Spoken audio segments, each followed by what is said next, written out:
حبيبنا ومولانا محمد صلى الله عليه وعلى آله وصحبه وبارك وسلم اللهم صل على سيدنا ونبينا وشفينا وحبيبنا ومولانا محمد صلى الله عليه وعلى آله وصحبه وبارك وسلم একটু জিকির করে নেই যে মহান রব্বুল ইজ্জত ওয়াল জালাল আমাদেরকে সুন্দর পরিবেশে বসার সুযোগ করে দিয়েছে লা ইলাহা ইল্লাল্লাহ লা ইলাহা ইল্লাল্লাহ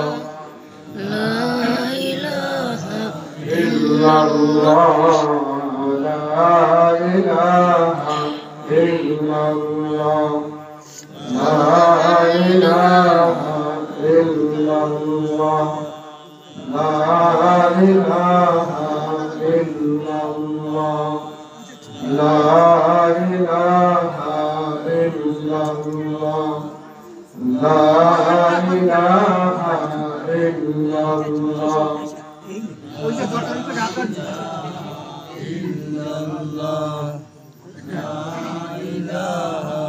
إلا الله لا إله إلا الله لا إله إلا الله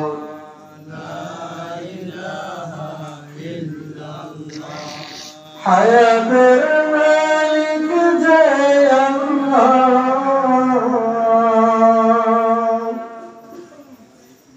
حياة الملك جاي الله موت الملك جاي الله নেক হলে আল্লাহ সারা লা ইলাহা ইল্লাল্লাহ লা ইলাহা ইল্লাল্লাহ লা ইলাহা ইল্লাল্লাহ লা ইলাহা ইল্লাল্লাহ لا إله إلا الله لا إله إلا الله لا إله إلا الله لا إله إلا الله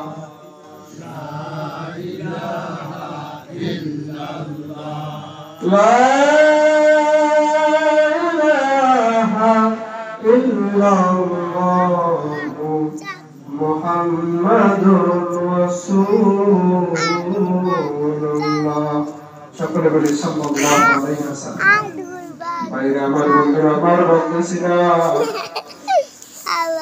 যারা কোরআনুল কারীম শিখে না কোরআনুল কারীম শেখার ব্যবস্থা করে না যারা কোরআন বিরোধী আইন রাষ্ট্র কায়েম করে কোরআন বিরোধী আইন পাস করে তাদের জন্য দুঃসংবাদ হলো আল্লাহ রাব্বুল আলামিন কিয়ামতের ময়দানে তাদের জন্য তাদেরকে কি হিসাবে উঠাইবে কিভাবে উঠাই বলে অন্ধ এবং বোবা অন্ধ এবং বোবা অপরাধ কি হুজুর অপরাধ হইল চোখের মতো তোমার একটা নিয়ামত আল্লাহ দান করেছে অথচ এই নিয়ামত কাজে লাগায় নাই সব কিছু দেখে দেখে শিখছে মাস্টার্স কোর্স করছে বিসিএস ক্যাডার হয়েছে বড় বড় চাকরি করে লেখাপড়া করছে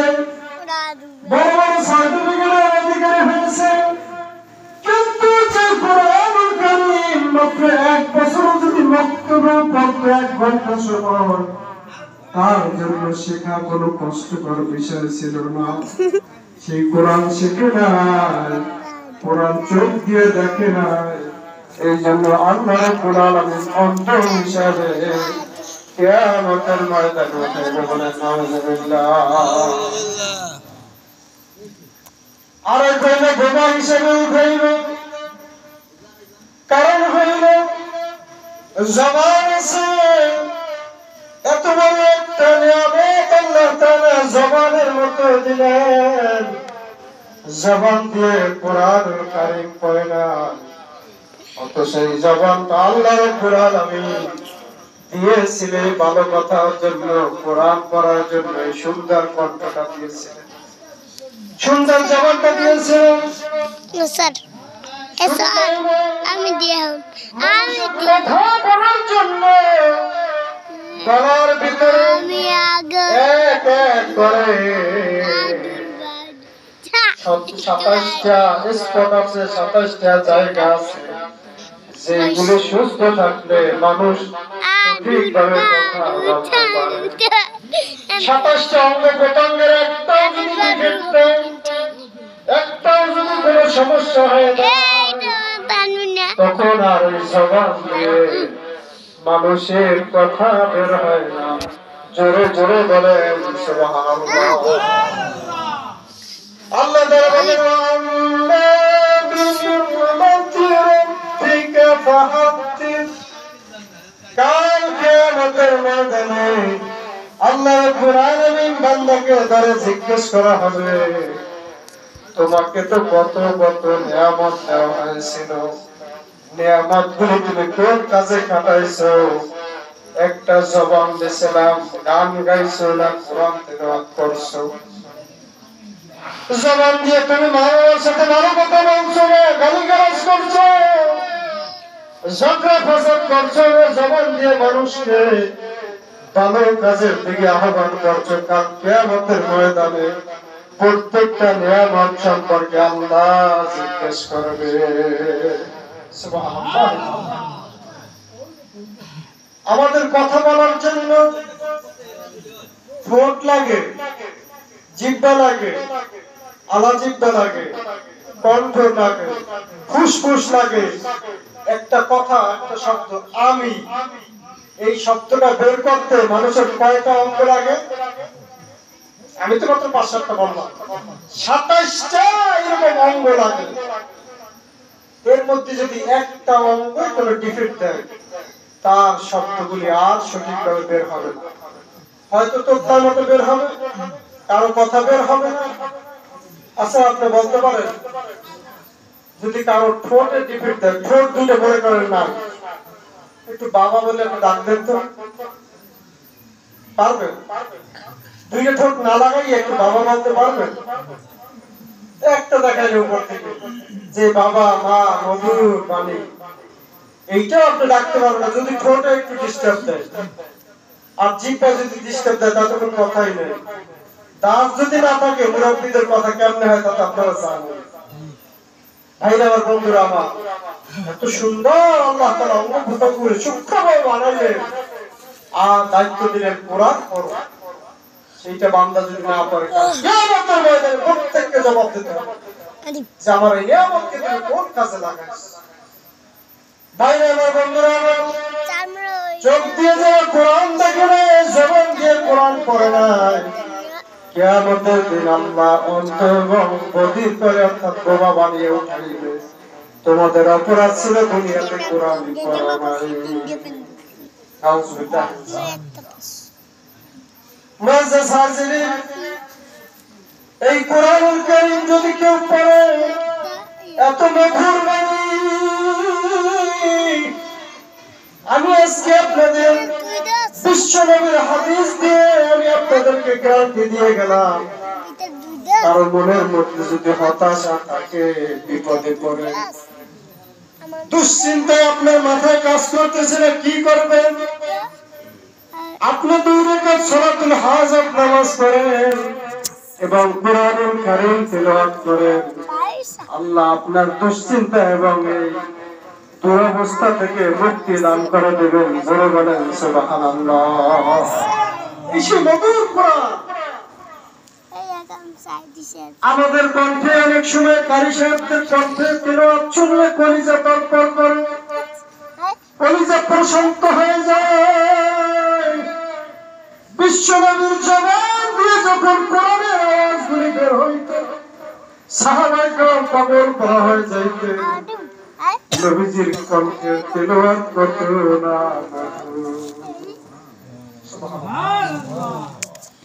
নবীজির কিছু সাহাবী ছিল আহলে সুফা দেখছো তারা মক্কা থেকে মদিনায় গেছে বাড়ি গাড়ি টাকা পয়সা স্ত্রী সন্তানাদি সব রেখে গেছে মদিনায় যাওয়ার পরে কিছু নাই কি খাইবে কোথায় থাকবে কি করবে কোনো ব্যবস্থা নাই নবীজি ইয়া মদিনার আনসার সাহাবীদের সাথে বন্ধুত্ব করে দিলেন মক্কার মুহাজির সাহাবীদের তার কি বসস খাবার কখনো থাকতো না কেউ যদি হাদিয়া নিয়ে আসতো বিশ্বনবী মসজিদের বারান্দায় যেই সাহাবীরা থাকতো তাদেরকে খেজুর গুলি ভাগ করে দিতেন খাইতেন আবার যখন খাবার থাকতো না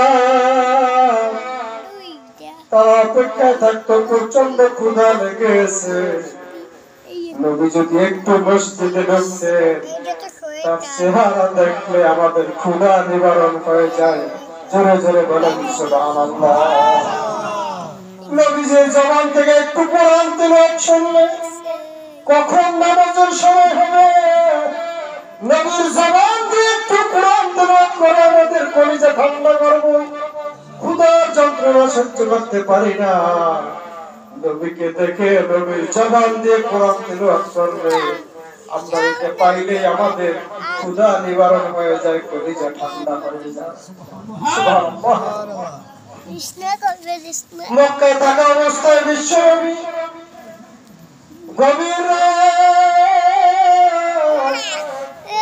একা একা কাবা শরীফের পাশে বসে নবীজি গভীর রাত্রে তাহাজ্জুদের সময় কোরআন তিলাওয়াত করতে এত মধুর কণ্ঠে কোরআন তিলাওয়াত করতে কাফেরদের লিডার ছিল আবু জাহেল উতবা সাইবা এরা ছিল মার্কা মারা কাফের লিডার নবীজিকে ভালোবাসতো না নবীজির সাথে শত্রুতা করত নবীজির বিরুদ্ধে সবসময় কাজ করত এমনকি নবীজি যখন নামাজে সিজদায় যাইত তারা উটের নারী বুড়ি গুলি এনে বিশ্ব নবীর পিঠের উপর নামাজ অবস্থায় চাপাই দিত নাউজুবিল্লাহ কিন্তু যখন কোরআন শুনত এত মজা লাগতো এত মজা পাইতো কাফেররা নবীজি গভীর রাতে কাবার পাশে বসে কোরআন তেলাওয়াত করতেছে এমন সময় নবীজি এক পাশে কাবা শরীফ আমরা ছবিতে যতটুকু ছোট দেখে এরকম কি ছোট অনেক বড় কাবা শরীফের এক পাশে বসে নবীজি কোরআন তেলাওয়াত করতেছে উল্টা পাশে এসে আবু জাহেল গভীর রাতে কোরআন বিশ্ব নবীর জবান দিয়ে শুনতেছে জোরে বল আর জোরে বলেন সুবহানাল্লাহ উতবা আরেক পাশে বসে কোরআন শুনতেছে সাইবা আরেক পাশে বসে শুনতেছে তা কাবার কোনা কয়টা তাই এক পাশে নবীজি আর তিন পাশে তিনজনে লুকাইয়া কোরআন শুনতেছে যখন ফজরের সময় কাছাকাছি এসে গেছে একটু আলো আলো দেখা যায় এমন সময় কাফেররা দৌড় শুরু করে দিয়েছে আমরা দিনের বেলায় বিশ্বনবীর বিরোধিতা করি আর রাত্রের বেলায় বিশ্বনবীর কোরআন শুনি এত মজা পাই এইটা যদি আমার জাতি জানে তাহলে তো সব মুসলমান হয়ে যাইবে বিপদ না তো দৌড় শুরু করছে তাড়াতাড়ি ফর্সা হয়ে গেছে ফজরের আজানে তাড়াতাড়ি ঘরে যাই যেন আমার মুরিদা কাফেরের মুরিদা বুঝেন না কাফেরদের চলাফেরা যেন কেউ দেখতে না পারে তাড়াতাড়ি দৌড়তেছে একটু অন্ধকার তো তিনজনের কাছে তাক খাই পড়ছে পড়ার পরে লিডার সাহেব আপনি এখানে তুমি এখানে আর আপনি এখানে কি বলবো তোরা যেহেতু খাইছি একটু বলি বিশ্বনবীর জবান দিয়ে যখন কোরআন শুনি এত মজা লাগে দুনিয়া এত স্বাদ আর কোনোটাই পাই না সুবহানাল্লাহ তাহলে বলছে ঠিক আছে আমরা যদি এইরকম শুনি আর আমাদের লোকরা কাফেররা সবাই যদি জেনে যায় সব মুসলমান হয়ে যাবে শপথ করো হাত দিয়ে শপথ করো হাত দাও তিনজনে শপথ করছে আগামীকাল থেকে আর আমরা কেউ আসবো না। তিনজন শপথ করছে, ঠিক আছে করছে, বাড়ি গেছে। পরের দিন আবু জাহেল চিন্তা করতেছে, আমি হইলাম লিডার আর আমার ডাইন হাত বাম হাত ওরা তো শপথ করছে, আমি লিডারের সাথে কি আর গাদ্দারি করবে?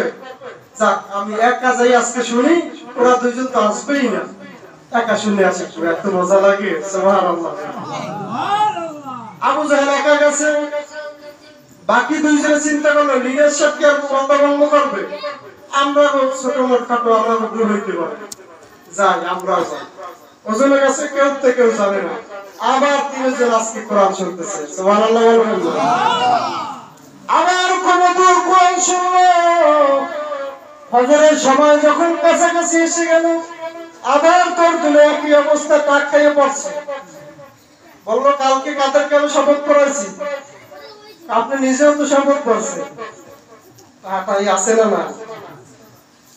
এরপর চলে গেছে, যা এরকম আর করা যাবে না।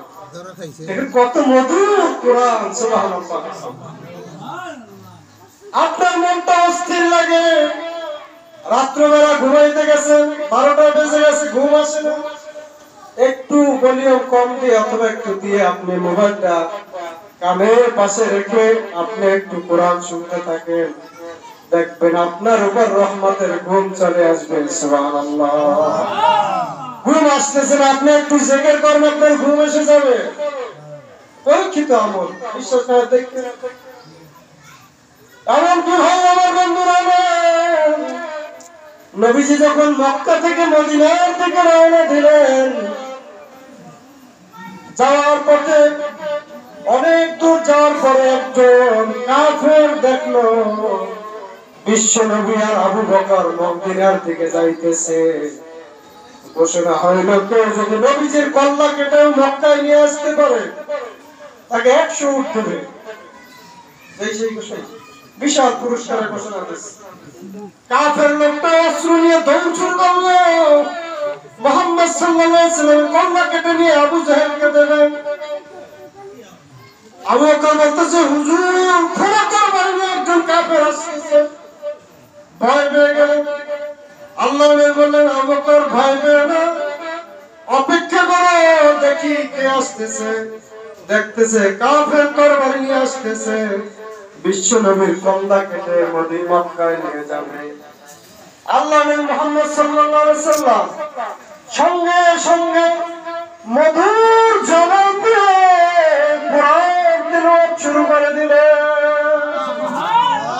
এত সুন্দর কণ্ঠে কোরআন তেলাওয়াত শুরু করে দিলেন, কাফেরটি যত এক পা সামনে আগায় কলিজাটা ঠান্ডা হয়ে যায়, তার দৌড়ের স্পিড কমে যায়।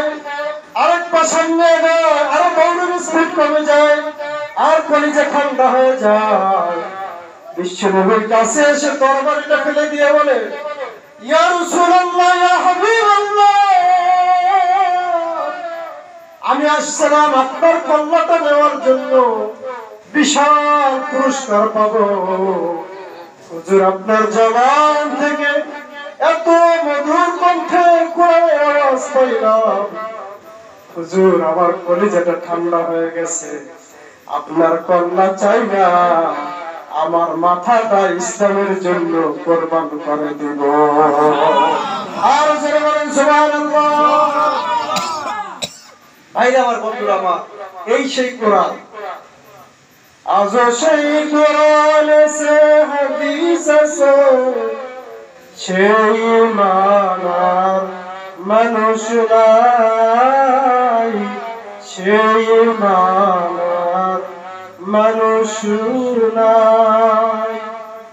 কোরআনের আগের মতোই সেই আবু বকর ওমর নাই, সেই আবু বকর ওমর নাই।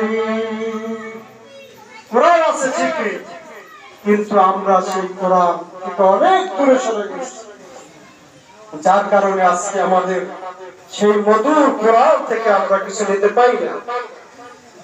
আপনারা জানেন মিশরের কারি আব্দুল বাসেত তিনি একটা কনফারেন্সে গেলে সব ধর্মের একজন একজন করে লোক ডাকা হবে, যে কার ধর্ম কেমন মূল মূল জিনিসটা উপস্থাপন করবে।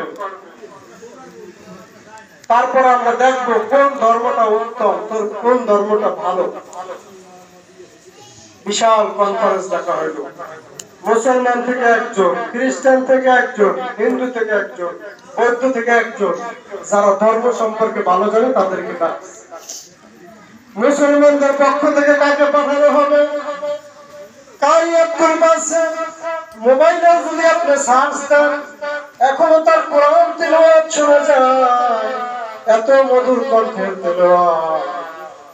যারা বিচারক ছিল, যারা মেহমান ছিল, তারা সব ধর্মের লোকদেরকে ডাকলো, এক এক করে তাদের ধর্মগ্রন্থ পাঠ করলো।